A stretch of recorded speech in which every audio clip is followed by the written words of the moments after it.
y'all. Welcome to For the Fans, where tonight we are back to talk about the merge episode of Survivor 42, where we got to see the return of the wonderful, the amazing hourglass that just turns back time. So, anyways, I thought we had a really, really great merge episode, so I'm super excited to talk about it tonight. And I am joined by Kevin and Hello. Robbie and Sheldon. How are you all doing tonight? Fantastic. It's been a long week. It's been a long week. I need a nap. But yesterday, I think, may have been my favorite Survivor episode in the last 2 seasons. So I'm excited to talk about it. I think good merge episode. Yeah, I think the merge. I see it on Twitter, and I agree with it. The merge episode should be 2 hours every season. I think I really like that. Yeah, I know we're kind of jumping the gun big time on the whole merge subject, but yeah, no, I agree. I think that I was pleasantly surprised. I was also happy that I forgot that it was going to be 2 hours. We talked about it last week, and then when the episode started, I was like, whoa, wait a minute. I was like, yeah, I mean, we got so much character development and here's the thing, like new relationships. I thought that Mike was just an absolute fool that nobody would actually get along with, and then we saw a lot of time of Mike really creating strong relationships with people. And I'm like, people just like him. Yeah, Mike had a strong episode, but you see it, like we actually had time to see that. And I understood Lydia's. I actually started to like Roxroy a little bit at some point. Yeah, just a little. Yeah. But there's so many cool stuff that happened. For a lot of people. And one more thing, they were actually starting to play. There was real strategy going on. One thing though I do want to say though is that this is definitely the merge, right? And I want to say it's definitely the merge because even though they've been putting in 2 other like makeshift tribes for a thing, everybody came together, everyone met each other. It's the merge. So this is, I know that that we're saying that Sydney wasn't the merge boot. Lydia, spoiler alert, Lydia's going home tonight. She's not the merge boot. They are. They're the merge boot. It is what it is. I think that we should not call it anything but that. I don't actually understand why they don't call it that. They're trying to do something fancy. They're trying to do something new. And they're trying to say, you got to earn your way into the merge. But if they were going to do that, then they shouldn't have been so obvious or so open at the beginning, at least, with everybody gets to vote and everybody is a potential target unless you win immunity. That's what a merge is. Everybody can vote. Everybody's at risk unless you win immunity. It's the same thing. The only difference is a couple extra people win. We're used to seeing, a man and a woman win. But now we have a couple guys and a couple women or whatever the breakdown was. Right. But yeah, no. I agree with you 100%, Kevin. Yeah, because the term merge means to combine into a single entity. That's what happened tonight. that's it. Professor. It merged. And so, but it's just funny because like obviously the merge means something different in Survivor terms, right? In Survivor terms, it means a different thing. But when both seasons, 41 and 42, they're like, we've made the merge, and just like, meh, not quite. It's like, no, you have merged though. You're just not. We literally have different buffs. Like we're all going to one beach together. This is a merge. But anyways, we'll get all into the semantics. But let's dig into this episode because I really, really liked seeing the 2 individual beaches that we got to go to, the Ika Beach and the Vati Beach, because I feel like the conversations that we saw obviously set up what we're going to see further into the episode. And so at the Vati Beach, we're getting back from the Daniel vote off, and Chanel is kind of explaining to Mike like why she decided to write his name down. And this is the only part of the episode that I don't love for Mike, because to her face, he does do the right things. And, it's okay. Like, we're 4 strong, da-da-da-da-da. But then he's like, she is dead to me. How dare her write my name down? And I mean, honestly, though, Mike wrote her name down. Mike wrote her name down. Right. That's the thing that's so ridiculous about it, is that Mike's like, I told you you'd be safe. And it's like, okay, but you're mad that I wrote your name down in case there was like a shot in the dark and I needed to like give myself a chance. Yeah. But you wrote my name down for the same reason, that if there was a shot in the dark, it would be me. he has this confessional where he says, she's just playing for herself. Well, yeah, Mike, she is. Yeah. So to be fair, I think that what Chanel did was, I don't want to say it's a mistake, but putting a vote on Mike, you have to expect Mike to be angry at you. But I agree with what you're saying. Mike being upset that it's happened and the hypocrisy is there as well. But in the end, Mike should be upset he got a vote, and Chanel should be upset that Mike voted for her. But that Mike being upset, I think, is reasonable. But I'm surprised Chanel isn't equally upset. So, you know what I mean? Can I ask, was that the wrong move? Like what was it wrong to get rid of? And y'all talked about this last week, but why did they choose? Why did Hai and Lydia choose to keep Chanel over Daniel? Because I'm not sure. Like, it felt as though they were setting it up that Chanel was going to go, and that's how the edit felt. But it seemed as though Chanel might be a lot smarter, a lot more strategic, and she's way more dangerous than Daniel. But why she's keep way her? More dangerous. Why keep her? I don't get it. Not to use her. Why keep her to not use her? I mean, I think it's probably a thing of where they don't trust either one. It's like, choosing between bad and worse. And basically, Chanel landed on the side of, okay, you're bad, Daniel's worse, so we're going to keep you. That's the thing, though. I think it's the reverse. I think Danielle, I think Chanel is way more threatening long term. But I think in that tribe, in the moment, I think that Daniel was more erratic. And I think that he could burn more people's games while he's burning himself down at a merge or whatever. And I think that, Chanel might be more strategic, might get an alliance, but I know that about her. Whereas Daniel, who the hell knows who he's going to go to? What is he going to do at tribal council? He throws the wrong people under the bus. He shoots his own allies in the foot in the middle of a tribal. He votes for a tie and then immediately says, I'm not going to go to Rocks. So you have all the guy's so erratic. Whereas Chanel, at least you can kind of understand that she's going to be in for herself and she's going to be logical about it, which is a little bit more predictable. Exactly. I think that's the key word is logical. Is Chanel's logical and Daniel isn't. And it's very hard to play with someone that you can't understand their mind because the steps they take don't make sense. So even though, hey, Chanel looks a little bit like a snake and we're not going to be able to trust her, we don't know what in the HE double hockey sticks Daniel's going to do. But even still, if you're not going to trust her, if you're not going to use her, you might as well just get rid of her. Well, you can't get rid of two people at once. It's not a two for one. I wouldn't get trust Daniel either. But here, I don't know. I love Chanel, but I would have gotten rid of Chanel because at least with Chanel, like a lot of the scenes, even just from yesterday's episode, watching her physicality on the beach, her gaze into people's eyes, like she is terrifying. Truly terrifying. And she is going to turn on you. At least with Daniel, he might be on your side. You might be able to rule. So it's a for sure Chanel's going to fuck you, excuse my French, or for sure Daniel might be on your side. And between those two calculations, I vote out Chanel, sadly. Well, I mean, this is also like skipping forward, but I mean, honestly, if you're here, you already know what happened. Chanel isn't obviously every day that you're out there, you can change perceptions that people have of you. You're going to make connections, but immediately Chanel seems like an outsider. So based off of what they're showing of her with the relationships, I don't think they necessarily made a bad choice. Because it's not like Chanel got in and, sunk her claws into people and they've all like fallen under the Chanel spell. So is she an outsider because she's wearing a sweater in summertime? Yes. Is that the problem? Because I don't get that sweater. What's she doing? I think this is really like the way we're debating this right now. This has got to be really, it's about how you would play the game, right? Yeah. And would you rather somebody who might be a benefit or might be a detriment, right? So it's 50-50. Or would you rather somebody that is against you and you can, it's less paranoia. You know what I mean? Because now like, it sucks you're against me, but I know what category to put you in. I don't have to think about that anymore. I'm not going to be paranoid about it. I do want to put this picture on the screen because if you've watched our Big Brother coverage, you may recognize this person.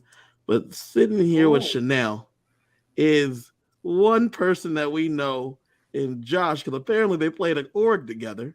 And I was just amazed. I saw this picture earlier today. Chanel did play some org. She's out there. She's playing this game like it's that. She's out here doing the same. Well, and back to the episode, we see Chanel in that whole, all's fair in love and Survivor and stuff like that, and kind of shrugging it off. That felt like org play, where you almost assumed that you were playing with other org players. Yes. And like that, they would just shrug it off. Like, I get it. It's a vote. You got to do what you got to do. Let's roll with it. Because that, like, when you play enough of these games, you're like, I get it. You had to do what you had to do. I don't hate you for it. Let's move on. Like that's life.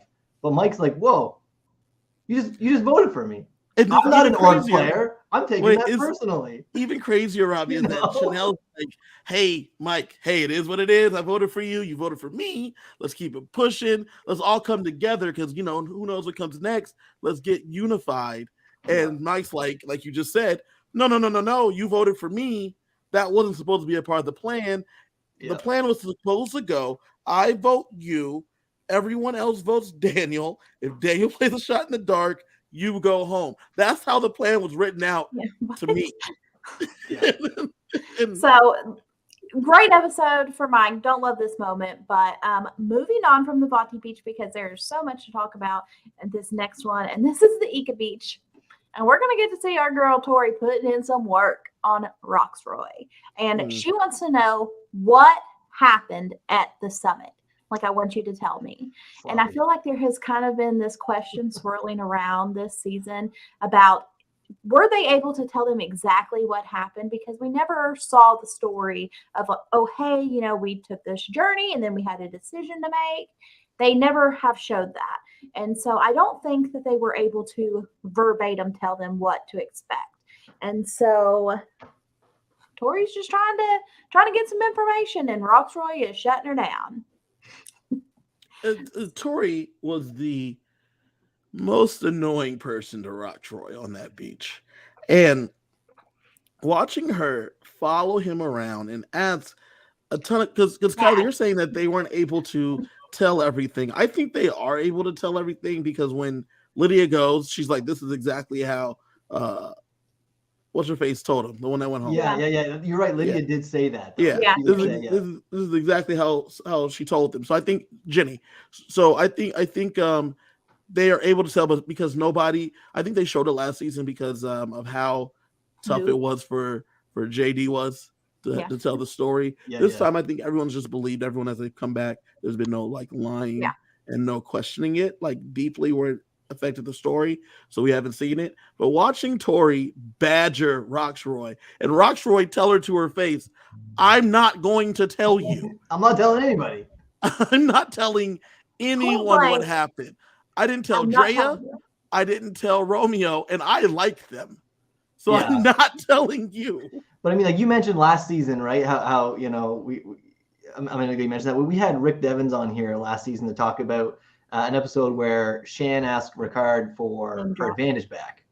And it was an awkward conversation, and it kept going like, are you sure? I want it back. You're not going to give it back. You're sure you're not going to give it back? And basically what we ended up discussing last time was it wasn't wrong for her to ask, right? And it might not even be wrong for you to almost push a little bit a second time, but then leave it, right? The question wasn't wrong. The execution was wrong. And that's what we're seeing here again, where it's bad when everybody else, you got Romeo and Drea in the background being like, man, she's relentless. When the rest of your tribe sees that you're pestering somebody, that's a bad sign. It's also a great sign because that woman is going to be the first out. It's great for everybody but Tori. Yeah. But I don't actually understand about it in particular with Tori. She's a therapist. You would think a therapist who is trained in supporting people and being a little bit intuitive, thoughtful, would be able to read this. He's not giving you anything. He is not an orger like you. He is not here to scheme. He is here for a personal journey. That's what's here. Why don't you get it, Tori? Yeah, and I mean, she looks like a child talking to their father. And, Dad, like, why won't you buy me the toy? And I'm not going to buy you the toy, end of discussion. Well, but Dad, I really want this toy. And she's going on and on and on. And she just will not let it rest. And this is the moment where Drea and Romeo are like, oh, we messed up. We should have got rid of Tori. And I feel like she's the worst. Yeah, and I feel like we missed a confessional from Tori that I wish existed that said, I tried so hard to get Roxroy to break today. And I just I was hoping we were going to get that where she's like, I've just been pestering him. I'm trying to get him to break, but this guy's a brick wall. Because how many people could stand there? I don't know if I could do that. Just stand there and have someone pester you that long. Like you're starving, you're working hard, you're getting firewood. What did you get? What did you get? What did you get? What did you get? It's like, can you just I mean, F God off, bless please, for the love of God. Like, well, the thing is that wouldn't it be a lot smarter for her to go and try to get in between Roxroy and Drea and Romeo? Like, why don't you go focus on relationships? Yeah, that's not her game, though.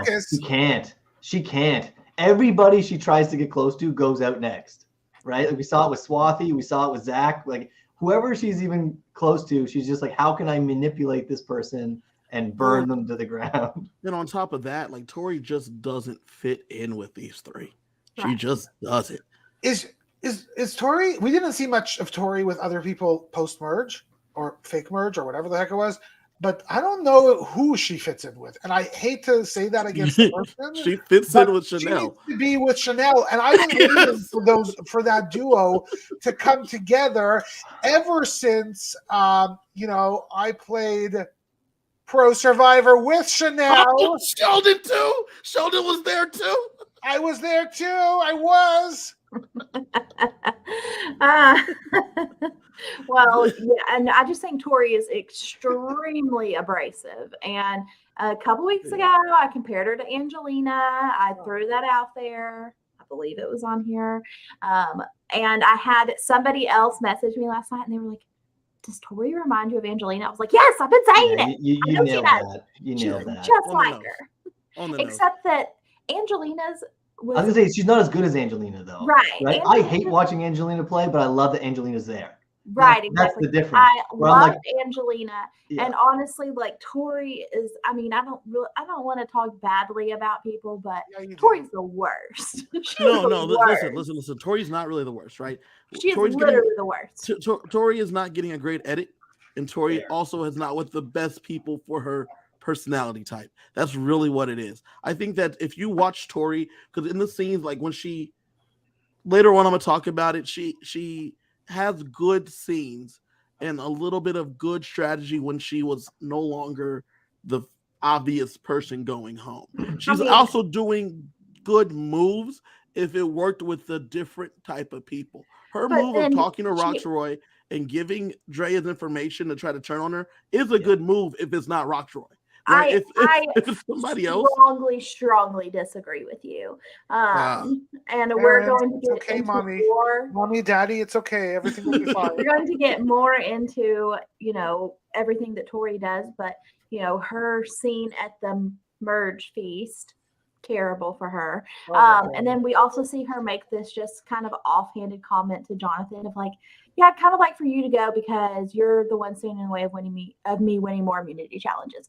And you're saying, Kevin, like she's not getting a good edit. These are the words coming out of her mouth. Like her saying that to Jonathan after Jonathan is the name that's going around. She's immune. She can say whatever she wants tonight. So she's immune. She can say whatever she wants tonight. We're immune for one day. I mean, you got a long I agree. Like, if Jonathan doesn't go home, who do you think Jonathan's going to go next? Like, it is a silly move. But Sheldon, everyone's coming. It's not like Tori's not aware that everyone's coming for her. It's not like she's unaware of it. But Kevin, I don't know what she's aware of her now. If she could do that. Can we get a yes or no? Can we get a yes or no question out of Kevin? No, we can't. Kevin, are you saying that sometimes at merge, it's okay to go up and tell the person that you're voting them out before the vote? Like, so in regular Survivor, hold on. Come on, not in regular. Before 42, before the shot in the dark. Okay. Before the shot in the dark, I say yeah. after the shot in the dark, I say no. Yeah. Because shot in the dark, yes, is like an immunity option. But if before, yeah, in this one, probably not. Unless she knew that he wasn't going and she was trying to get him to use the shot in the dark. Like, these are the angles that we're not seeing from Tori. And I agree, Kiley, she's getting she does not look like a very strong player right now. But Kevin has a good point. This is the edit she's also and like for instance, Kiley, I just want to say this one last piece. That part where she tells Jonathan that you're going home. We don't know that Jonathan asked her before that. Would you vote for me if you had to, or something like that, of that nature? We don't know the question before that. We only saw that one clip, the one snippet of her telling him that to his face. So if he asked her point blank or something of that nature, and she's just telling him honestly, it was so quick. I understand that, but this isn't just one offhanded comment from Tori. This is a pattern of how she is. We haven't even got to the challenge yet, guys. We got to keep this rolling. Yeah. Okay. So let's keep the ball rolling, literally, and let's talk about this merge. Yes, it's merge. It's merge. I don't care. It's the merge. There's no air quotes. It's merge. And we get Jeff breaking the fourth wall, and he tells us, hey, last season we had this hourglass twist, but we have come back and we have thought about it and we have improved it. And now they're going to know from the get-go that they're going to be choosing somebody to keep safe. They're going to be choosing somebody not to keep safe. And that this advantage that they will end up getting could either change the game, or they could take the position themselves to change the game. We're going to just kind of lay all of the information out there and let them make the decision. Does this make the hourglass twist any easier for y'all to swallow? Because I still hate it. Oh, do I still hate it? Yes. Is it better than last season? Still yes. But is it? Do I still want to end the game? That's a no. Absolutely, 100%. Yeah, I won't jump on the hate train. I know this twist gets a lot of hate from how it was executed last year. It's almost hard to even look at it. But if you didn't see how it was executed last year, then this is a lot better. I'm gonna be honest with you, because here's the difference. You get a bunch of people who you say you're immune, nothing special. Go have a meal. Here's your buff. You're good. And then 2 days later, out of nowhere, someone comes back and they're like, oh, by the way. Whereas in this season, they say there is going to be a game-changing decision that has to get made. Everybody knows that. And we even see people talk. Was it Drea was saying? Yeah, Drea hit it. Drea was like, well, what if she can reverse the curse? What if Drea, or what if they can Roxroy can flip it, right? Yeah.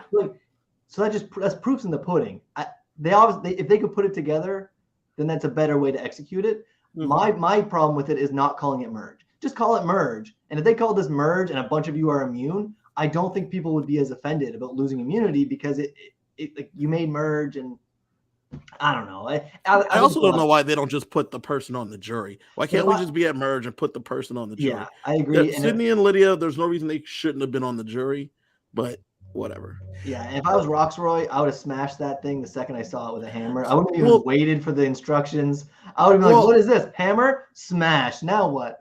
No, but Roxroy's not that kind of person. But one thing I do want to say is that I think you get the desired result that Survivor would do if they told the person that's smashing the hourglass, by coming here to this island, you're going to be immune regardless.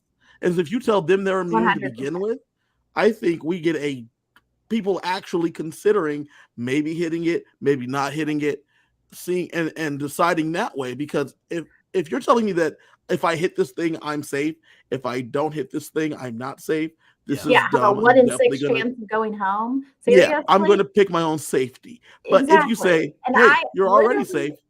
I literally wrote that down, Kevin, to ask y'all, do you think that a better play on this would be for the person that is at exile to be safe no matter what, and they're getting to basically choose which group? Because then you get to see, because if Tori's there and she has her 3 Ika members on one tribe, well, she's gonna, hey, here we go. We're just gonna expedite this. I'm flipping it around or steal safety from one person or something less. I'm gonna make half the tribe hate me. Maybe it's you can get safety, but now you're gonna switch and you were picked on the team and that one person wasn't picked to be on the team. That's the history you're changing. I don't know. I didn't mind it though. I like creative stuff. I don't think it's great for the show long term, but I was happy to see it in these seasons. Yeah. I agree with you all. There's no reason why anybody would not take that hammer and break that glass, because you're saving yourself another round. It's silly not to, especially if you're away from camp for 48 hours where you do not know what conversations are being had. Like this is not a twist. This is production's way to say, haha, we fooled you. Things are harder than they seem. Like, this is not a real twist. And, you know, part of me also, I love the idea of everybody at merge actually being at risk except for one person, because it complicates trying to really figure out who's with who's not with who. Yeah, I guess because there's a smaller group of people that are now at risk. Like, there's a little bit of weird gameplay there that you have to figure out as well. I think that's better. I don't know. I don't know. Because at least maybe I don't know if the merge vote is the vote you do that on. Well, when you shorten the pool, you see more alliances and not alliances, but more conversations needing to be had, because there's no longer a large, like, for instance, let's say everybody let's say we have a traditional merge, right? Then that means Tori, Chanel, or Marianne are going home. That's literally it. It's going to be one of the three. But if you say, hey, let's take this wide scope and make it smaller, now Chanel is safe now. So you have to take her out the puzzle.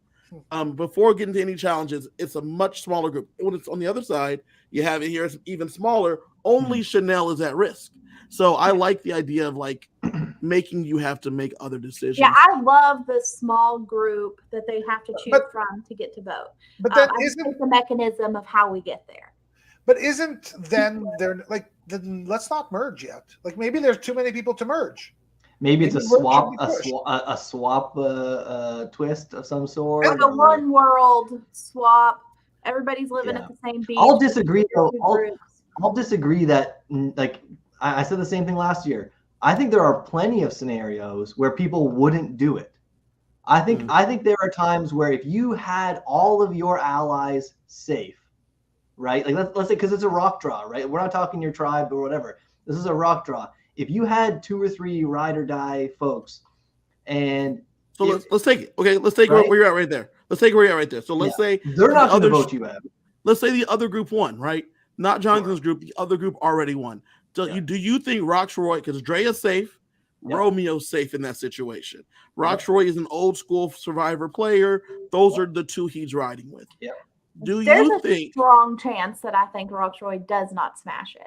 I think if any of the 12 people, Roxroy would have been one of the few that may not smash it.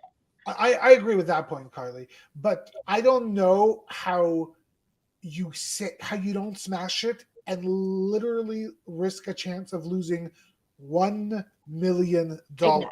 Like, I don't know how you could not do it and save your ass. Just as the night progresses, we talk about Marianne. Well, Robbie, I want to add on to what Sheldon's saying, because he's right. I don't know how because even though Drea and Romeo are already safe, there's only 2, and you can go home you need like 7 votes to stay. So the numbers are not in your favor at that point, because you're still having to fight for immunity and take a 1 in 6 chance. Now, if you add in there that, hey, this group's safe and you're already safe, I think you're right. I think there's a plethora of options on what you would or would not do.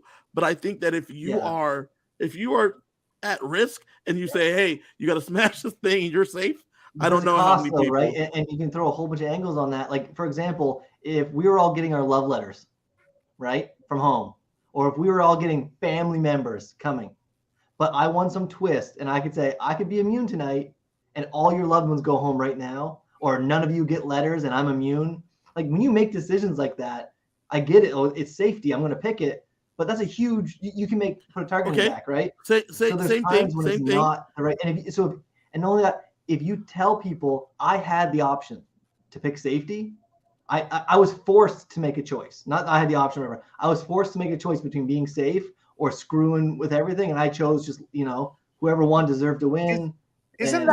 But hold on, Kevin. Like, that would actually scare me if the person came back from exile and says, I was so secure in my safety. Well, it depends how you pitch it, obviously, Sheldon. Jesus, he's not going to say that. But this isn't the same as giving up your food for someone on their birthday and everybody knows it's to get jury votes. This is, I kept 3 or 4 of my allies safe. Plus, I feel like I didn't want to screw with the concept Robbie, of the game. I think the key here, though, is that you are taking safety from half and giving it to the other half, right? I think if it was an all or nothing thing, I think if you have to hit the hourglass and it says by hitting the hourglass you are now immune and everyone has to compete in the individual immunity challenge, then I think that if you do something like that, then you're a villain, right? You're going to be looked at as a villain. I would be more apt to do that probably than, but it doesn't. Yeah. You're a villain in that case. But if you said this half is safe, twist. Well, if you say this half is safe and this half is not safe, you're right. This half is now upset with you, but this other half that's now safe is like, hey, appreciate you, dog. If Nasir went there instead of Erica last season, which was really close to happening, if Nasir went there instead of Erica, Nasir would have. The whole Luvu tribe was safe. Right, except for was it one person? I forget. No, I think it was a whole tribe basically. Whole tribe. And they had all the votes. There were 6 of them at merge. Like the numbers. They had the numbers too. Yeah. Nasir wouldn't have broken it. Correct. He has the numbers. He has the numbers. I kept you guys safe, my people. I got you guys. You guys are good. You're right. They have the numbers in that situation. Yeah. Yeah, I mean, we can go around and around on this one because obviously this is one of the most controversial things that we've ever seen in Survivor. If they bring it back for 43 or 44, I've got to see some serious tweaking. I mean, obviously they've had. So I just don't want, you know how it's supposed to be drop the 4, bring the 2, the 1. Yeah. I want the 4 back. I want it back because I don't want this in this game. Thank you. Yeah. So, anyways, though, we do see the rock draw. Jonathan, Lindsay, and Roxroy are the 2 that get the gray rocks that aren't competing. We see the division of these 2 groups, which I think this is important to talk about. We get Lydia, Jonathan, Marianne, Tori, and Hai in one group. Omer, Chanel, Drea, Mike, Romeo in the other. Obviously, you're looking at this big boulder, and you've got Atlas himself here to hold up the earth. So obviously, Jonathan's group is going to win. I don't think we have to get into like the nitty-gritty of what happened in this challenge because, there was no doubt what was going to happen here. So let's get to the decision where they had to choose, though, between Lindsay and Roxroy.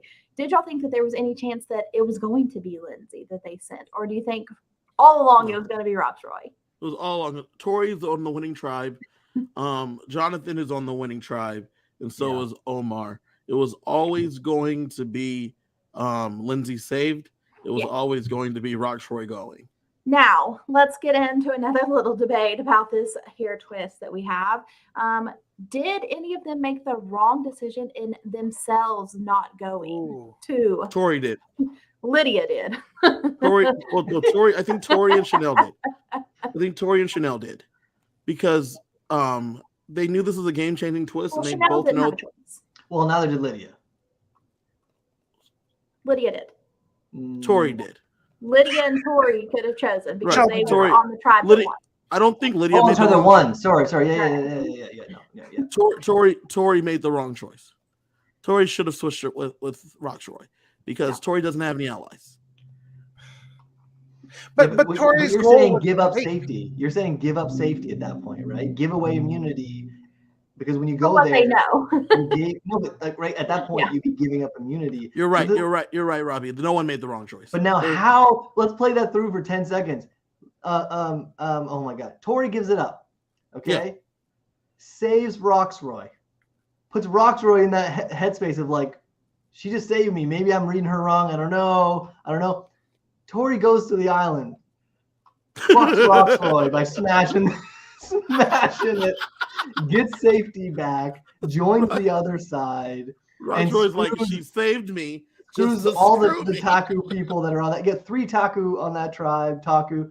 They're screwed now. God, that would have been a good episode. Yeah, it would have saved been me just to scream it. really instant enjoyable. villain season. Tori's on it if that was the case. Done deal. Before merge or whatever. Yeah. Yeah. All right. So let's move on to the merge feast, and they get a little taste of home, but get some Applebee's. And y'all, would all you good be in the excited neighborhood. about Applebee's? Because my husband was like, Applebee's. I was like, bitch, we eat Applebee's like once a week. Like, you probably would be excited. Sheldon, what's Applebee's? I think it's a restaurant. It is a like, quick service. Do we have that in Canada? I don't even know if we have that in I Canada. think we have one. We have one in Niagara Falls. Okay. Listen, sometimes you need to be eating good in the neighborhood.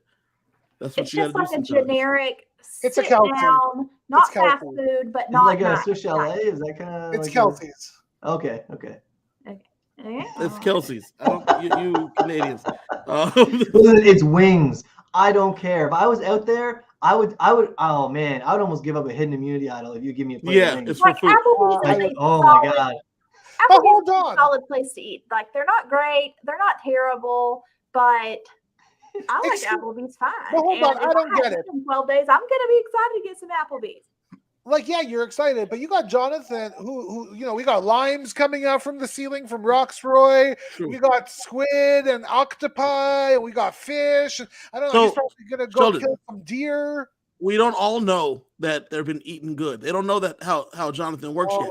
So They know. not yet. Look at the man. Look at the man. No. But they don't know that he is not a myth. No. They're aware that he's Goliath. But they didn't know that he's been feeding them so well. So at the moment, it's merge feast. You're like, yes, get to eat, get some food. Mind you, this season there's no rice, so they're like, oh, finally get to eat. And then I'm not gonna lie, sitting there here on my couch and I'm hearing Jeff talk about those double crunch buffalo wings. Now, mind you, I want you two to know they're regular buffalo wings. That's all they are. Yeah. They're like a little crispier, Frozen, tossed in some sauce. Yes, they're very plain. I eat a lot of Applebee's. I've eaten a lot of Applebee's. They're very plain. They're good, but they're whatever. So for him to, like, the way he described it, and then he lifts off the top and he says, you could choose from the quesadilla burger, which, mind you, is a burger in a quesadilla. It's pretty good. I like it a lot.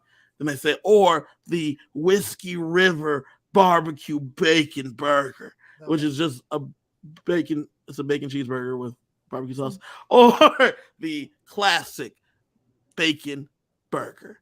These are. Look, they sounded so appetizing. Did Hai eat the meat?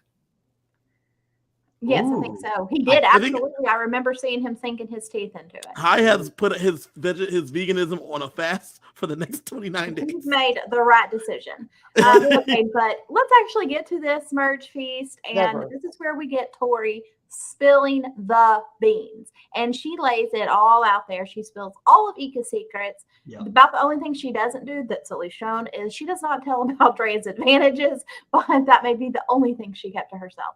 But I don't like Roxroy. I'm really happy that I am the one that got to send him to this little exile because I promise he hates the fact that I am eating food right now. Really? He's the worst.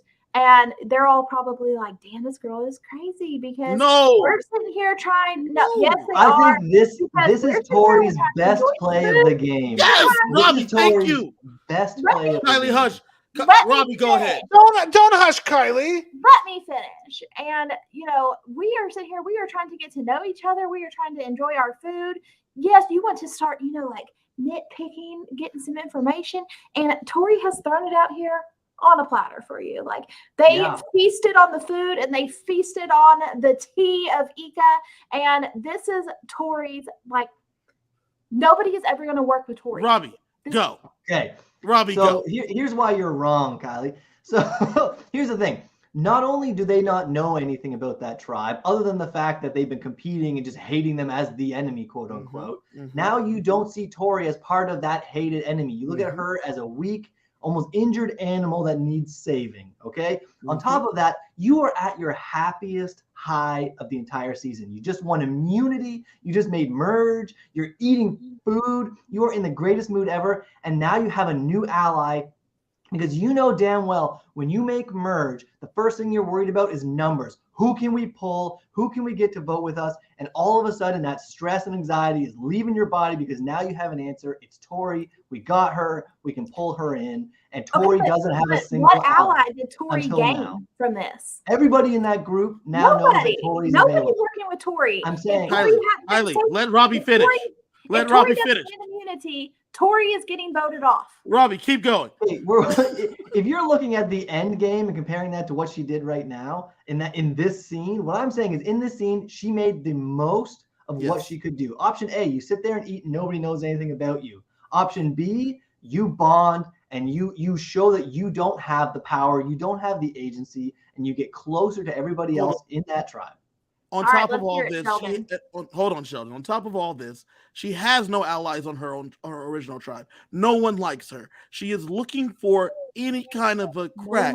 So she has no reason to not spill everything. There's no reason for her to keep three people didn't like her. She could have held her tongue a little bit, tried to change the perception. No, listen. She had no reason.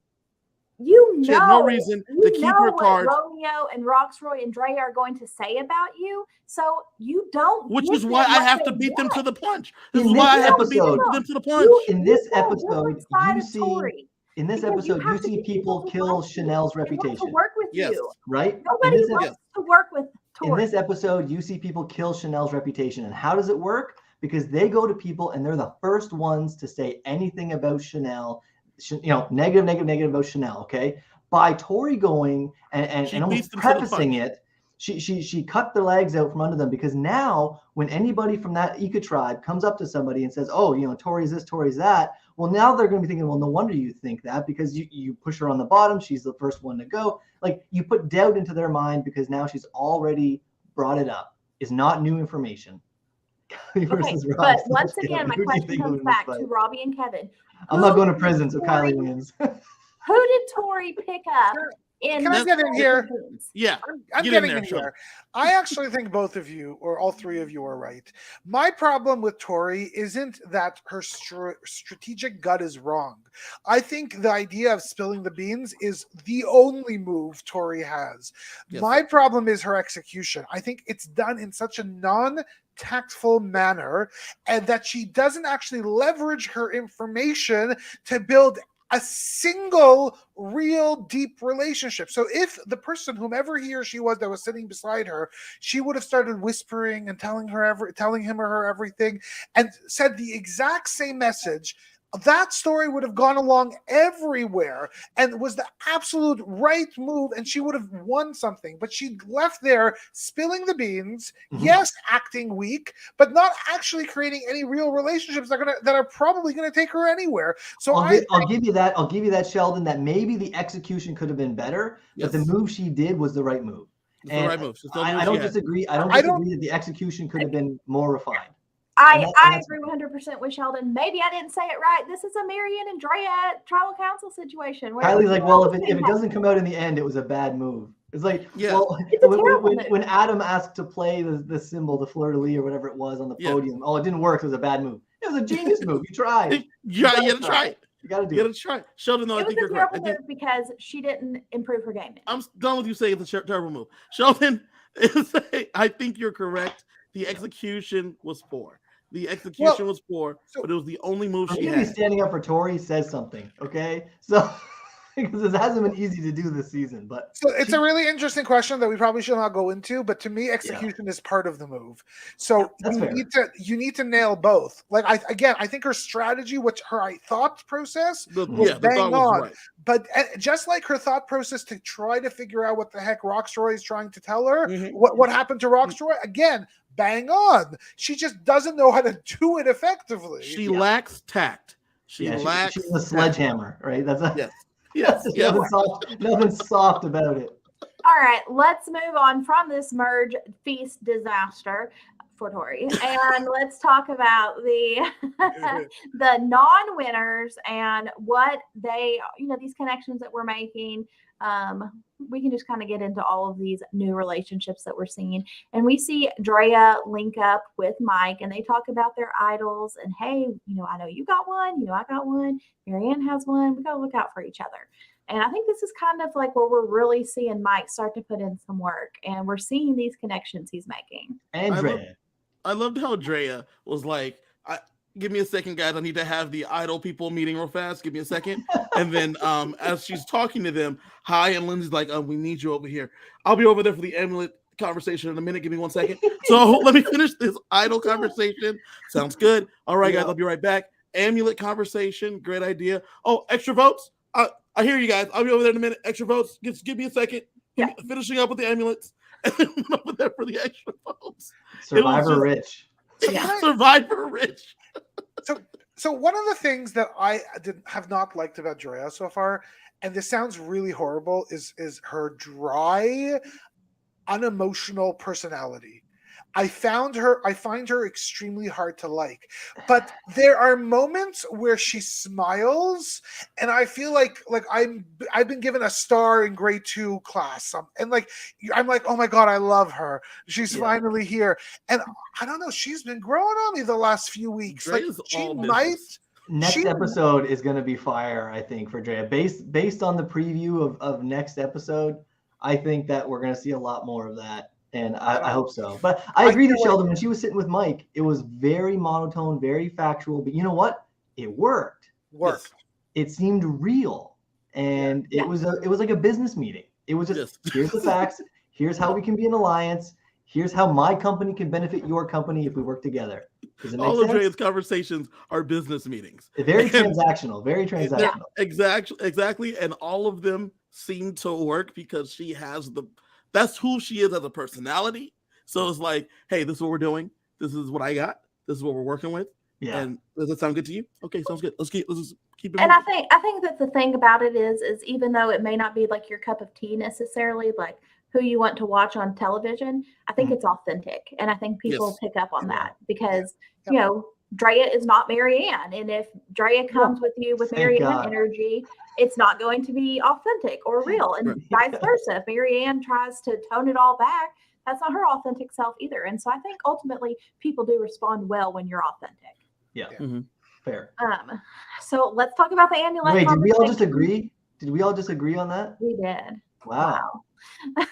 So let's talk about this amulet conversation. And Hai is the one that kind of breaches like, oh, you know, you do have that initial moment where you think, oh, maybe I should snake them.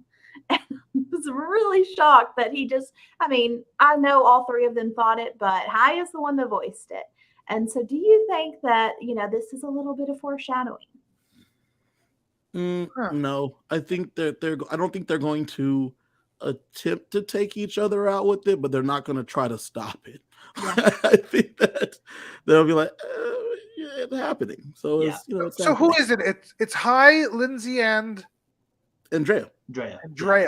So here's the thing. Always Drea. Three of you have it. You've all met because you got it at the same time, not like the idols. Like you were there at the same time. Mm-hmm. You finally merge. You know the conversation's going to come.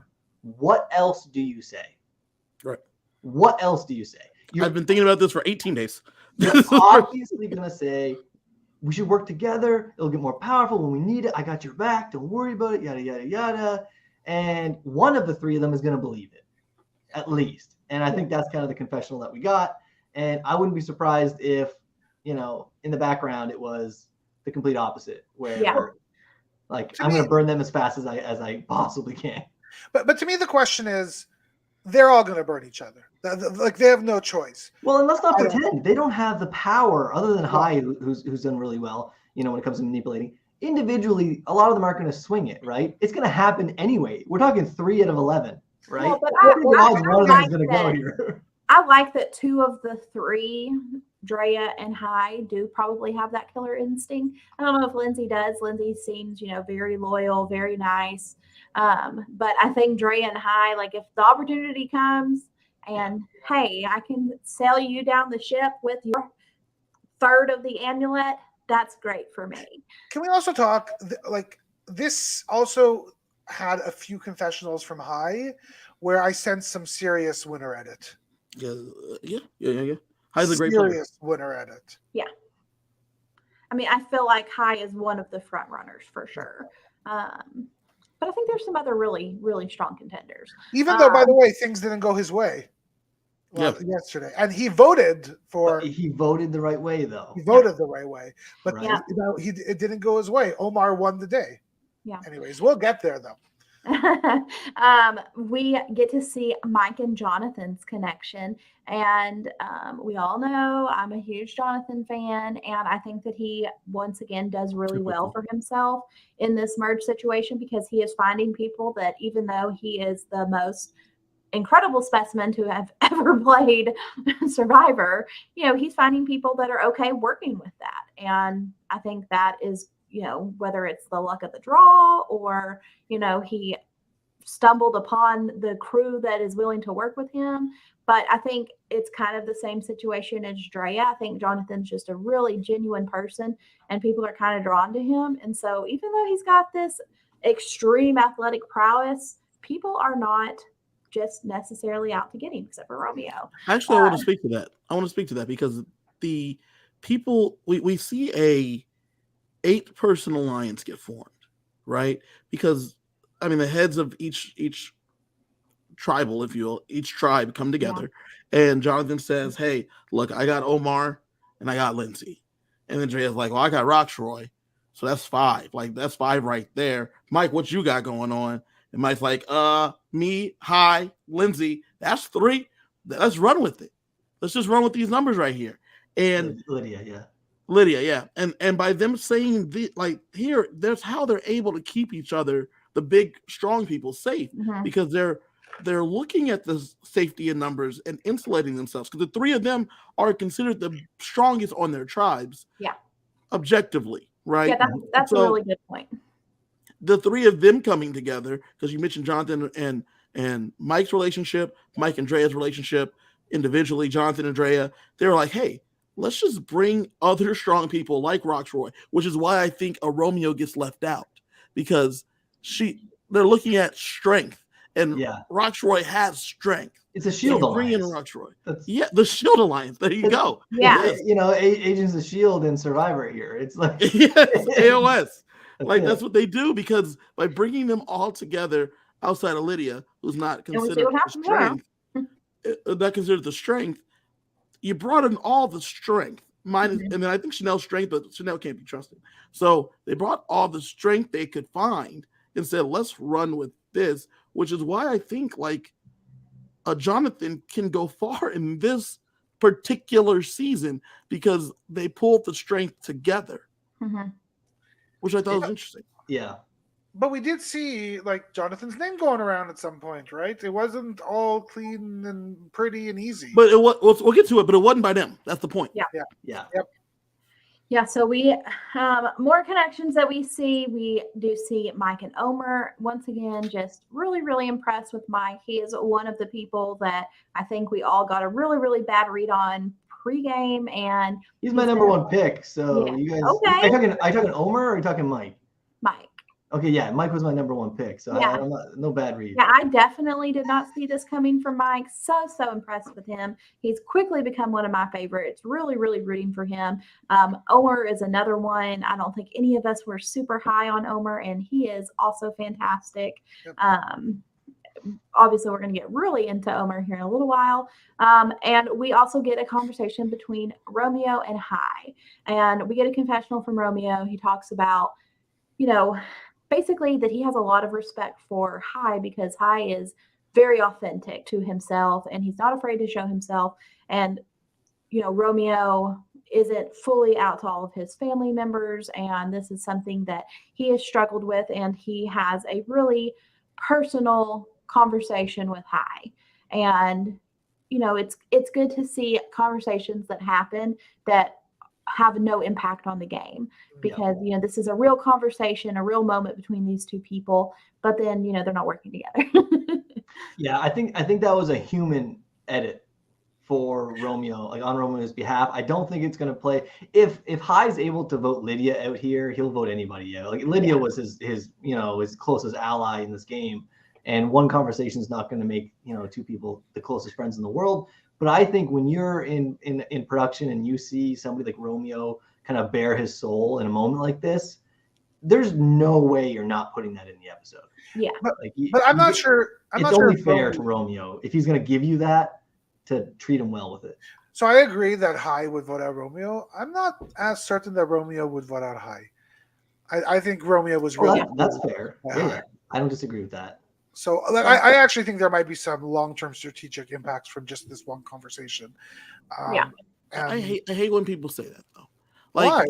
Because I feel like when you say like long-term strategic impact, it makes it sound like it was not genuine. No, it was 100% genuine. Yeah. But it's this. But just the same as when I have a genuine conversation with the game with somebody I like, I'm probably going to keep them as long as I can. Well, I agree with you. Other people. I just agree. I just think when you say the term like a strategic impact, it makes it sound like it was calculated. Yeah. And not. I think Hai will be able to recognize, hey, I think Romeo doesn't have a lot of connections in this game, and he's obviously, we had this connection, and I think he's somebody that I may be able to manipulate, maybe somebody that I can trust. Yeah. Maybe that's somebody I can work with low key. I think that's kind of maybe what Sheldon's getting at here, and I can see that. But Sheldon, are you getting at that he's going to use it to like an advantage? That's what I'm saying. Like the manipulate. No. My point is the outcome. I am. I'm not. My point is it's a game for $1 million. You can be a good human to somebody, and you can support them as a human being, which I think is happening in this scene. So, but if it comes to you need a vote and bonding with this person is going to help you get that vote, then I'm not somebody who sees a lot of things that are outside the realm. I'm not saying that was the intent of the conversation, but it's no different than when Adam and Jay were in the hammock, and Adam, kind of spilled the beans about the situation he was in with his mom and the health concerns and all of that, and insanely powerful. We want to talk about a human moment. I mean, that was a very human moment. And in the end, we see that play a part. Whether that wasn't the original intent, but it's not like that he wasn't going to use that if he had to for some sort of benefit. I mean, it might be 1%, 2%, but I mean, so it's part of the game. My point was really that sometimes strategy is not a purposeful, thought out thing. Like if you think about Coca-Cola, I'm a marketing professor. These are stuff I talk about every day. If you think about Coca-Cola, do you know what its original design was for? What it was made for? It was initially made as a cure to help people get off of morphine addiction. That's what Coca-Cola was made for. And evidently, sometimes it ends up being the most popular drink in the whole world outside of water. Right? So sometimes, you do have a conversation with somebody. It's a real intimate, real heartfelt, emotional conversation. But that one conversation could reap you dividends throughout the entire game. Not purposefully, but there is side effects to drinking that Coca-Cola. Yeah. That's true. So let's talk about our girl Chanel a little bit. We've talked about just how she kind of does not exactly find her footing in this merge group. And we see a couple of really awkward moments where Chanel is approaching members of this 8 that are kind of forming together. And she walks up and it's extremely awkward. They cannot carry on a conversation. Even Hai being like, I was just telling them how you like them and they like you. And then it's, crickets, really awkward silence. And I am worried for Chanel. Yep. And it should be. Again, as an org player, Chanel going to turn this around. Like Chanel knows. Like I said, as an org player, I was joking because when I watched the episode the second time, it was my wife's first time watching the episode today, and she's played in a mini and whatnot. I'm like, imagine as the beach scene was about to happen, I said, imagine this is an org and you're walking into a breakout room, okay? And then we watched it happen, and they all just go quiet, and then they all just leave. I'm like, Chanel has lived through that moment before, right? Yep. And she sees it where other people might just be like, oh, I'm not really fitting in. I need to go kind of work some angles a little bit. And you get that early on from Chanel. But after that moment happens, she knows she's in trouble. Yeah. And it's basically like, use my vote, please, for the love of God. Use my vote somewhere. But you also see that the others have not played these kind of games before because they're like, so bad. This is so awkward. I need to leave, so let's leave, which is a dead giveaway to someone that's done this before, or a version of this before. It's like, oh, they were talking about me. they're not trying to rock with me. Hai tried. Hai even waves her in. Like, come on in. And High set the table for everybody else standing there. High set it up. Like, he says, you know what? I gotta go. We're all. He said, listen, we walked away last time she came up, so we need to talk to her this time. He waves her in, and then he even opens the conversation by saying, listen, we were all talking about who we got good feelings with each other. We all have a good feeling with you. Everything's great. I'm gonna go spearfishing. I'm gonna go over here. I'll come with you want to come spearfish? Now, how much Raya doesn't have the personality to just, flow with the conversation. Jonathan doesn't have it. Mike doesn't have it. She walked up on the right group of people to figure this out. But another thing that we haven't talked about is that Chanel does not take the opportunity to pull Omar aside and tell him, oh my gosh, this was one of the worst decisions hey, that bro, I thought Chanel made. Yeah. You're going to lose your vote tonight because we both risked it.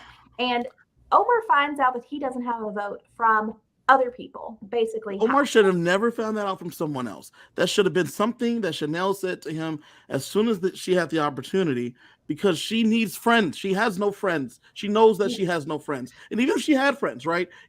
You're now at the merge. You don't have enough friends. You need more friends. So even if you think you're rocking with Mike, Lydia, and High, you still need more friends. So you got to go to Omar and say, hey, buddy, come here real fast. So it got a little dicey. You're not going to want to hear this. Yeah, it got a little dicey because at the one vote, I didn't have a vote.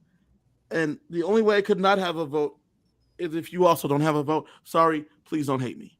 Like, that's the only way that can go. And for her, that the moment, the fact that she wasn't the one to say it to him. And for High to be like, you can't trust Chanel because she over here risking the votes. And Omar's like, oh. Well, Omar even says, I thought when we met, I thought Chanel was someone who came off really honest. Yeah. And they're like, no. She'll throw you under the bus, right? I think Mike said that, like, she threw me under the bus or whatever. I don't know who said it. Yeah. And it was kind of like, if she would have been honest up to that point, then in Omar's mind, she was honest, and she just kept that character going. But too late. I don't disagree with any of you. I don't want to shit on Chanel, but I will say, Chanel has played these games. She's extremely smart. If anybody could get out of this, it's going to be tough. Chanel could do it. Chanel could do it. And I feel like Chanel's getting a very similar edit that we saw from Erica. I'm not saying it's a winner's edit because I don't think Erica even got a winner's edit at this point in the season last time. But a lot of what Erica's mistakes were with the pulling the trigger too soon, trying to make the wrong moves and all this stuff and trying to get people out before you even have, like, a lot of Erica's attempts that just didn't work or flops on strategizing. And then in the end, it turned around. I was kind of surprised that this is the angle we're seeing so far of Chanel. Except I think the difference between the two is that, I feel bad saying this, Chanel is not coming off as very likable. So at least Erica did, and it was easy to cast the vote. Yeah. I don't know if it's going to be, even if Chanel gets her way to the end, she's going to have quite the resume to really earn that win. Yeah.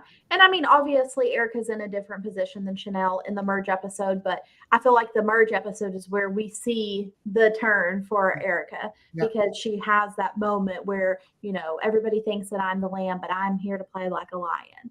And I mean, she has that opportunity because she is the one to break the hourglass, but still, I think that is the moment where you have to start reading into, okay, this is where we see the beginning of Erica's winner edit. And we haven't gotten any of that turn really for Chanel.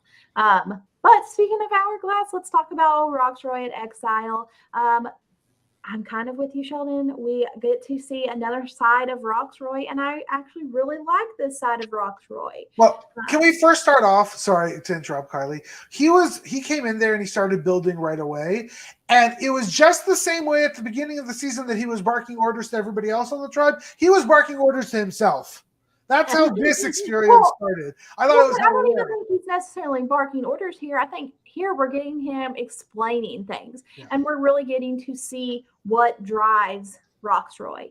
And hey, I tell my kids, like, it's better to, do something now than to do it later. And, if you think just get it out of the way, so just get it done. Double it. And he's talking to himself and he's talking to the camera, but you're seeing what drives Roxroy and what his motivations are. And then, we do get the personal story of him talking about his vision. And, like that for me kind of strikes home a little bit because I've also had an eye surgery and I'm at a greater risk of like not having very good vision. And so for him to just be like, gosh, like I am going to soak in this moment because I don't know if I'm going to have the opportunity to literally see the world. And he's standing on top of this mountain in Fiji looking out like, wow. And I did see my boy Rocksroy get a little bit of hate on the Twitter because he says this, I don't have any kids. About his wife? I don't have a wife nagging. And people are like, does Rocksroy not know that he has to go home? And me and my husband were like, yes, Rocksroy, yes. I think the people that my wife's not bored and nagging at me. As he says, like my wife's not bored and nagging or something. I was like, wow. Right in a touching moment, and then he drops that. But Sheldon, it's a really good point that you just mentioned where he was, quote unquote, barking orders at himself. This is a really like a great example of perception versus reality, right? You watch the beginning of the season and everybody was perceiving him as barking orders at everybody. But really, all he's doing is narrating. He's a hard worker. He's just narrating what he's doing. He's like, I'm going to do this, so I do that. I'm going to do this, so I do that. He's basically running a how-to YouTube channel, on the island of Fiji by himself, talking to a production crew, right, who's not talking back to him, presumably. Yeah. And he's just, I got to do this. This is why you test it when it breaks. And when you have enough firewood, double it. Like, all of those things. Imagine if he was saying that to Tori, or imagine if he was saying that to somebody else. And he was, and they were like, okay, Rocksroy, look at this jerk. But in reality, he was beat himself. and that's the whole thing. And it's really eye-opening because it made me think of Rocksroy at a totally different light now, because I had zero faith in this guy's ability in this game. But then when I watched him out there, I'm like, he makes a little bit more sense. He wasn't just preaching to everybody. It was really impressive what he built, guys. Yeah. On top of that, though, as he's building the things, this is proof positive that this is what he just believes as a person. So when you're at the beach with the 6 of them and they're not working, he's like, this is what we need to do. This is what we have to do. And here he is by himself doing the things he has to do. And so as Rocksroy comes back from exile and he's joining everybody at the challenge, he explains his decision and what he had to do. Hey, there's definitely pros and cons. And I think this is actually in his confessional, but he makes a comment of like the Tori factor. And I don't think that we can quite stress enough how much they dislike each other, because I think a big driving force of Rocksroy's decision is that it was at the detriment of Tori. But he comes back and tells them all, hey, I had this choice to make. Do I smash it? Do I not smash it? And I figured y'all got the food. This group can get the safety. And we see our girl Tori speak up. And so wait a minute. First Jeff goes to High, and High is like, I understand. Like, don't undersell that moment from High. Yeah, so good on High because that's textbook. Takes it in stride.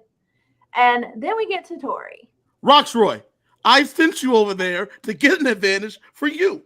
That was it. Then you come over here, you screw me. Come on, Rocks. Yeah. And it was one after the other. Like when High goes and High says, you know what, Jeff? And he's smiling, okay? He's smiling. Look at the facial expressions of Tori compared to High. High is smiling. Tori's destroyed and angry, right? Exactly. And so you get High going, and High's like, you know what? I guess there's no free meals here this season. No worries, whatever. Like, shrugs it off. Congrats. I understand. It is what it is. It's a game. That right there showed Rocksroy, I can still talk to High. Yeah. I can still work with this guy. Which ironically, I made the 100% right decision screwing Tori. He just doesn't even know he's in an alliance with High at this point, right? Like, yeah. And it's like, man, yeah. And then Tori, I like how angry Tori is, because she's like, I was safe, Rocksroy. Now you put me at risk. I did this for you. I did you a favor. Yeah. We knew there was an advantage over there, and we sent you. And she speaks twice, right? She speaks, I'm not happy about it. And then it goes back to Rocks. Then it goes back again. Tori's like, no, I sent it over there.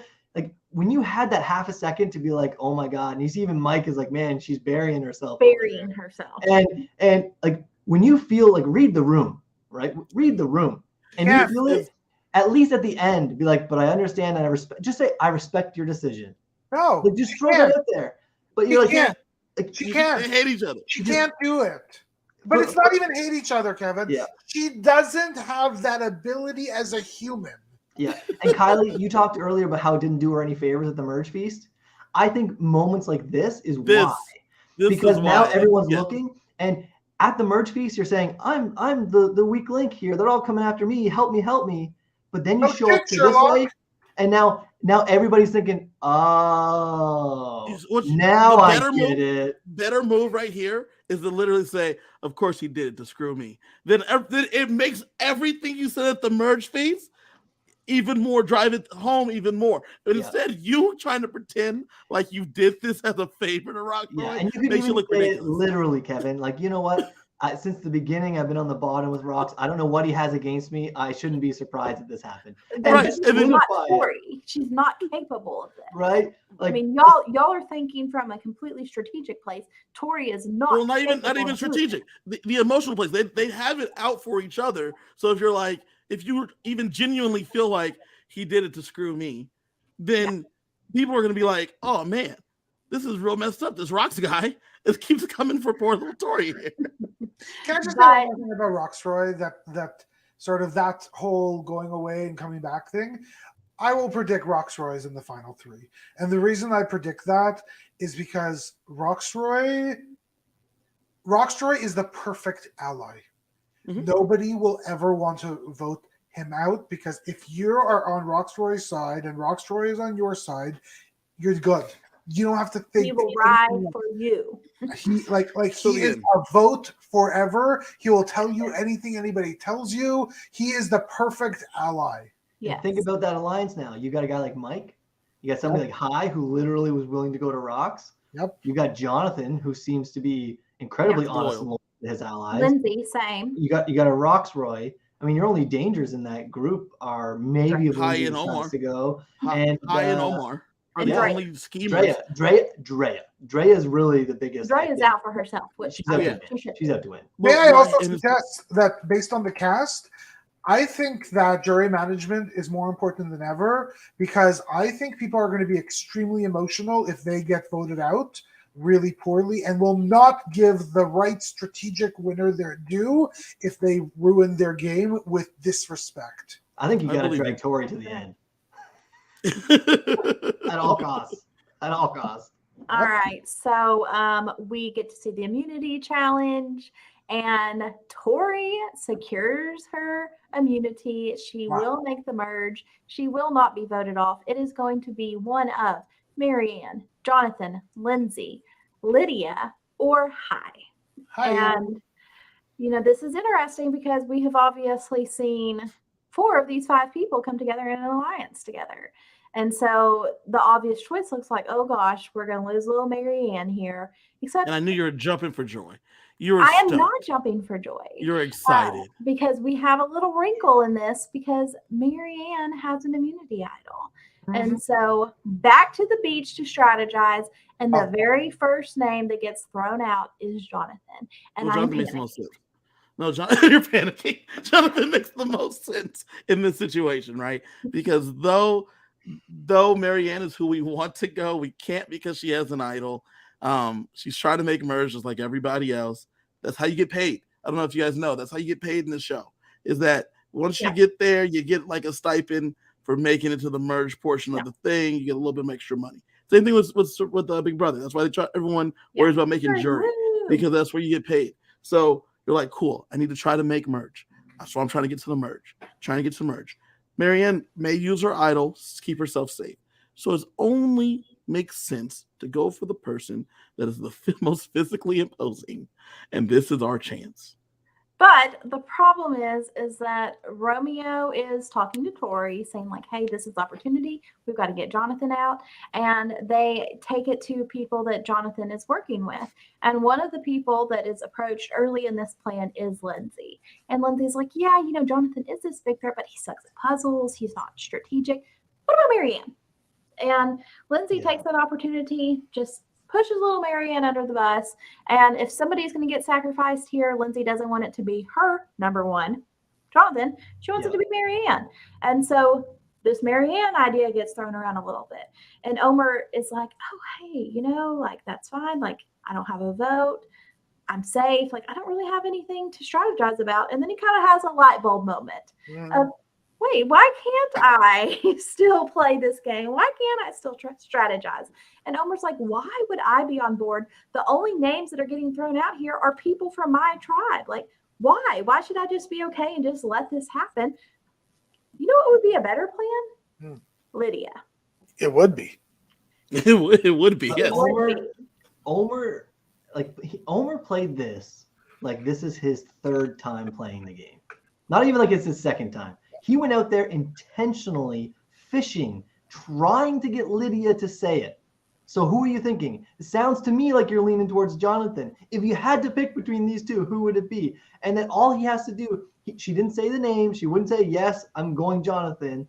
All he needed was that moment. And he went there fishing for it on purpose, just so he could go around and use it. Not a lot of people pull that trigger to actually go and make that happen. And the thing that we're burying the lead here, this man doesn't have a vote. He's doing all this without having a chance to do anything about it himself. Yeah. That's amazing. He does it so subtly. And I don't know. There were moments there. Sorry to interrupt you, Kiley, but there were moments there where I was like, you're doing too much right now. It's the first, you just merged. Chill. But I agree with you, Robbie. Like, it felt like some of the scenes from Winners at War when there was all that scrambling going around and every single one of them were acting like Omar. Yes. But it felt just at that level. And I was like, oh my God, I got a show to watch. See, I'm finally here. I thought he was extremely subtle, and especially when he gets to the conversation where he takes it to High and he takes it to Mike and is like, look, I know that we made this 8-person alliance, but Lydia is not down. We have a cancer. And we have a cancer in the group. We have to do this because if she's already willing to, go for one of us now, she is not going to ride for us. And High is like, no, absolutely not. And so we see High go to work and he's trying to switch it back onto Marianne. And I feel like we have this battle of these two really, really strategic minds, and Omer and Marianne. And I was like, I cannot wait to see who is going to come out on top. Cannot wait to see how this shakes out. It also it's amazing on so many levels because of the fact that one, obviously he played it with High great, because you don't want to blindside High and then afterwards say, I did it for your own good, because he's not going to believe it. He's going to hate you for the rest of the season. It's going to blow everything up. But on top of that, there's a trio from Vati in that alliance, in High, Mike, and Lydia. And there's a trio from the Taku tribe in that alliance. And there's a duo from the Ika tribe in that alliance, right? So now what you're doing is there's only one other trio in the game right now. And you just got one of them out. So now you have a trio plus Marianne. You almost have 4. Exactly. That's exactly what I was going to say. Well, you have 4 because even Jonathan, when they talked earlier, he doesn't want Marianne to go. Right. Dre is like, the next one is gone for us. It's going to be Tori. She's trash. And High's like, Chanel's trash for us. And then Jonathan in his mind goes, well, I don't want to have to throw anyone under the bus, but everybody else is shared. I need to give somebody's name. I'm going to give them the one person that's not in this group. Yeah. Marianne was next to go for us. But, it is what it is. That point, Robbie, is so great because not only does the Taku group have the 3 in this, now 7-person alliance, but they have saved Marianne, who isn't even included. And they know Marianne has an extra vote, and they know Marianne has an idol. And so they have kept the person, A, she's going to be a big target, A, from her personality, B, because she does have these advantages that are known. And so, hey, I think this is a great thing. And I especially love it for Jonathan because I love him. And the fact that he is able to minimize his threat a little bit longer. And this just shakes out well for the Taku 4. Yeah, they're in 4 of 11 right now. And keep in mind, you're 4 of 11. You've got Chanel in the game. And you've got Tori in the game, right? That are just massive threats or not threats, but targets. Do you know what I mean? Yeah. Lots of people want to get both of them out. So you might be 4 of 9. You're getting pretty damn close at that point. Yeah. Yeah. So really at this point, we go to the tribal, and this conversation between Drea and Marianne. I did not understand Drea just flat out said, "I think you're wrong, Marianne. I do not agree with you." And I think because Jeff asked Marianne, "Do you?" He asked her a question, and she essentially said that she needs to think about this vote and what's going to help set her up for the future, which is true. Mm-hmm. That's how this works. And Drea says, "I flat out disagree with you. You might be voting with different people next time. Therefore, this vote does not predicate what happens in the future." I feel like this is kind of Drea hinting at like, "Hey, Marianne, we're saving your ass tonight, but I'm not working with your ass tomorrow." But why? Well, like, I think Kylie, I think you're right, Kylie. But why? Like, what? Yeah. Why? How does that help Drea? Both of their answers Drea quite. Yeah. Keep it down. I've used both of their answers. Okay, not in games like this, obviously, but in orgs. I see the benefit of both. Okay, so you have one person saying, "I have a group of people that I trust, and everybody who I've spoken to, and I tell you I trust you, I want to work with you to the end." And that's what Marianne is saying. Yep. Everybody that I've spoken with, I want to work with you to the end. And that's a valid message to throw out there, right? Yeah. Now, obviously, you're undercutting a couple other people. Whereas Drea is saying, "I'm voting with these people now as a voting block." And that's not what she's saying out loud, but that's basically what she's saying, right? I'm voting right now as a voting block. So if you're Romeo and if you're Tori, and maybe I didn't vote with you today, that doesn't mean I hate you. That just means, and that doesn't hurt her current alliance, because her current alliance is like, whatever, she's just talking gibberish right now. We're all working together. And the people who didn't vote with her are like, well, maybe she'll work with me. So I see the value, but once again, Sheldon, you nailed it earlier when it came to execution. The execution and the dry delivery of like, no, I disagree. At least laugh. I'd be like, no, like put a smile in there and laugh a bit, make it light. But you're like, no, I disagree. So I had two thoughts about this. Number one, again, this is Drea completely being Drea. She's transactional. It's a business meeting. She heard something that didn't make sense to her. She says no. Right. But again, the problem with the execution is the fact that when you are so dry and you are so unemotional and you're sitting beside the most emotional person that's ever played Survivor, yes, it is hard. It is hard not to see that dichotomy. It's impossible. Accurate. Yep. And when you rewatch it back and you see Jeff ask the question and Marianne gives the answer, and knowing what Drea is going to do, I was watching Drea and Drea goes, like turns her head, like I can't, like I almost can't. I don't even want to hear this right now. She is so wrong. And immediately Jeff's like, "Drea, how do you feel about Marianne's answer?" Yeah, yeah, love it. Well, it got even better because then Marianne's like, "So then I guess we're saying the same thing." And then Drea's like, "Yeah, no, we're not. No, we're but not. That's where you say, all right." Yeah. All right. Yeah. Sure. Just shrug it off. Sure. Agree to disagree. Basically, yeah. And Drea's like, "No, we aren't even agreeing to disagree. We disagree. We disagree." No, we disagree, Sheldon. It's done. All right. So time to vote. And we get to see a lot of crazy votes come out. We see 2 votes go on to Jonathan. 1 vote go on to Lindsay. Wait, how did you feel when the 2 votes came to Jonathan? Were you nervous? Yes. I was like, no, this is not happening. I am not okay with this. F this twist. F that hourglass. I was ready to riot and burn down the Survivor TV.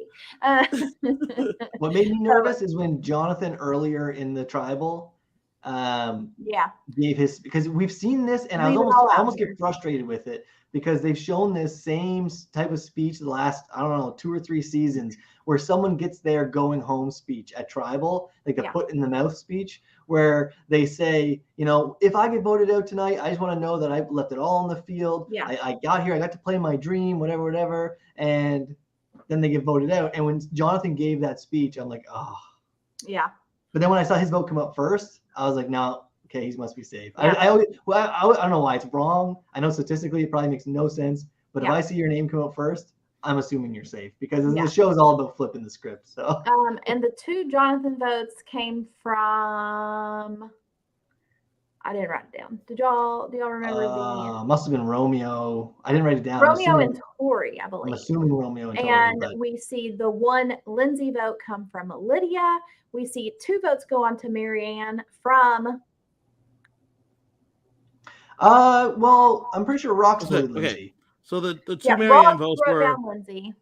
So the two Marianne votes were Lydia and Romeo. Mm-hmm. The two Jonathan votes were Tori and Chanel, I believe. Okay, yeah. Chanel. Okay, yeah, and she's not in that alliance, which makes sense, right? Yeah. Omer does not have a vote, and then we see the rest of this group, including Marianne, write down Lydia, and especially Lydia's number one, Hi, writes her name down. I think Rox's vote for Lindsay was because he did not know Lydia's name.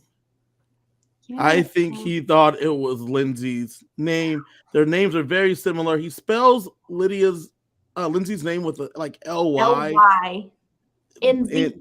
Yeah. And I think okay, think about it. He comes back from the challenge. He hasn't had too much time to talk to all these people. Yeah. They're going to vote immediately. He knows that there's a Lydia and a Lindsay, and he knows that he's voting one of them. He knows he's also in this group. That's with the Lydia and the Lindsay. There's no reason for him to write Lindsay's name down other than for it to be just a mistake, because he's on the inside of this group. So strange to see that. Hopefully we get to see a little bit. I think it's going to be hilarious, and I think he's going to laugh, and I think he's going to be like, I can't believe I did that wrong, just like Kevin's saying. Like, Lindsay, I'm so sorry. I was not trying to vote for you. I'm sorry. I really forgot this girl. Your name. I forgot her name. I got your names mixed up. Yeah. But don't worry. Next time I write an L down, it's going to be for you. Yeah, I'm going to. Because you're the only one left. You're the only one left. So don't worry. It's just logical. Yeah. Exactly. Right, Drea? So we see Lydia leave the game just short of the actual merge and jury. Jeff throws out the buffs to everybody else, and everybody lets out a hoop and a holler. What do you think? How about Jeff doing? All right, she's gone. Welcome to merge. I mean, that had to crush her, because she doesn't know why they're cheering. I mean, this has to make you feel really. Is it the family visit? Is it a feast? Is it like we're so happy she's gone? Yeah. So, is there any possibility, because of Jackson's leaving, that there is a battle back of some type? No. Any possibility at all? None. Not whatsoever. I don't think so. You don't think so? No, I think because that episode typically would have had two boots anyway, and we only got one plus a Jackson. Yeah. Okay. Yeah, that episode. Yeah. But you know what, Sheldon? Though, listen, man, this is 42. Maybe they're trying to mix it up a bit. Well, I mean, it's 42. Add another one. It's 421. It's a whole different world. Yeah. Drop the 4. Keep the 21. The reason I'm going to say that this is a for sure no is the fact that Lydia did exit press today, and I think if she was not gone from the game, that she would not be doing exit press. Yeah. And I was just starting to like Lydia. I love Lydia on Twitter. I'm not a Lydia fan in the game, so I am very content and happy with this merge boot. So last time she did great with what she had. I just don't think she had a lot of chances. I mean, she was, she had Jenny and she had Daniel to deal with, and the Chanel mess. She had an ally that was willing to go to rocks for her. She's not a physical threat. What else are you gonna do? Yeah. Is there somebody y'all miss from pre-merge? Jackson, Zach, Mariah, Jenny, Swati, Daniel, Lydia. Is there somebody who you'd want to see back? No. Good. Maybe Zach for me, but outside of that, no. No. I'm looking at it like, would I trade anybody? Yeah. Would I trade anybody? No.